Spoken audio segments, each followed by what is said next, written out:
Raqs yoshlik paytimda armon bo'lib qolgan edi. Bir qachondir siz o'yinni bilmaysiz deb yoshlik bolalik paytimda aytishganda shu bilan kompleks paydo bo'lgan. Hech qachon qo'limni ko'tarib raqsga tushmagan edim. Ustoz shu Glandonni ko'rgandan keyin baribir qalbimda qanaqadir yoshim katta bo'lishiga qaramasdan alanga paydo bo'ldi.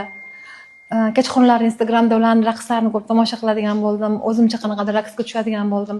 Ammo lekin baribir juda ham bular bilan shug'ullangan kelgandan keyin onlayn kurslarga yozildim. Hozir 6 oydan beri bularning kurslardaman. Raqs bu men uchun bir samimiy bo'lasiz. Raqsga tushganingizdan keyin qalbingizdagi o'zingiz gapira olmagan narsalarni gapira olasiz.